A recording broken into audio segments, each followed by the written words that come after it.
देखिए, सर्वप्रथम तो मैं माननीय प्रधानमंत्री जी को और हमारी वित्त मंत्री निर्मला सीतारमण जी को बहुत बधाई देना चाहता हूं कि ये जो बजट है ये रोजगार बढ़ाने वाला बजट है और महंगाई कम करने वाला बजट है। अगर आप इस बजट को देखेंगे तो गरीब हो, वंचित हो, शोषित हो, जनजाति समाज हो, किसान हो, महिला हो, विद्यार्थी हो,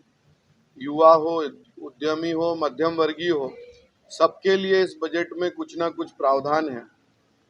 गरीबों को मुफ्त में खाद्यान्न देने के लिए 2 लाख करोड़ रुपए खर्च करके अगले 1 वर्ष तक सुनिश्चित किया गया है कि जरूरतमंदों तक कोई भी हमारे देश में भूखे पेट ना रहे। पीएम आवास योजना के नाते हमारी केंद्रीय वित्त मंत्री निर्मला सीतारमण जी ने उसके आवास योजना का परिव्यय 66% तक और बढ़ाकर लगभग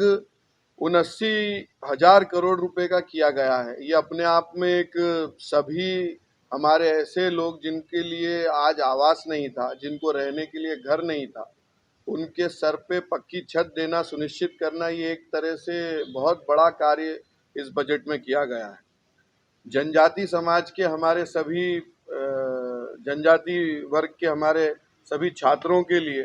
अगले 3 वर्षों में लगभग 740 से अधिक एकलव्य मॉडल स्कूल के निर्माण किए जाएंगे और उसमें लगभग 38,800 शिक्षक एवं सहायक कर्मचारियों की नियुक्ति की जाएगी। जैसा मैंने कहा कि रोजगार देने वाला और जन कल्याण करने वाला ये बजट है। उसके अलावा अगर आप देखेंगे तो कृषि के लिए इस बजट में बहुत कुछ है।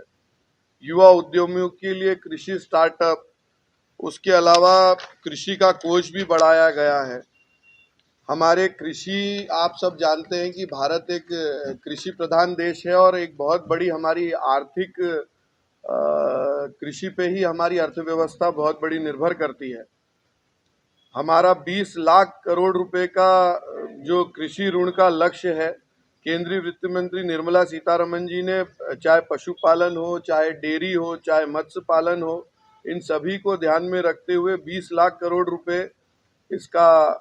लक्ष्य लिया है, इसका कृषि ऋण का लक्ष्य। जितने जितने मैंने आपको चीज़ें बताई हैं, अगर आप उनकी गहराई में जाएंगे तो चाहे कृषि में हो, चाहे युवा उद्यमी में हो, चाहे महिला सेल्फ हेल्प ग्रुप में हो, चाहे हमारे ऐसे स्टार्टअप करने वाले लोग हों जो खुद रोजगार लेंगे भी और लोगों को रोजगार देंगे भी, इन सबको जिसको कह सकते हैं कि सबका साथ, सबका विकास और सबका विश्वास, और उसमें एक जो बात जुड़ी है सबका प्रयास, उस बात को चरितार्थ करता हुआ ये बजट है। और कांग्रेस ने इस देश में कांग्रेस के समय पे जो बजट हुआ करते थे और कांग्रेस की जो प्रायोरिटीज हुआ करती थी, उस पे मुझे जाने की ज़रूरत नहीं है।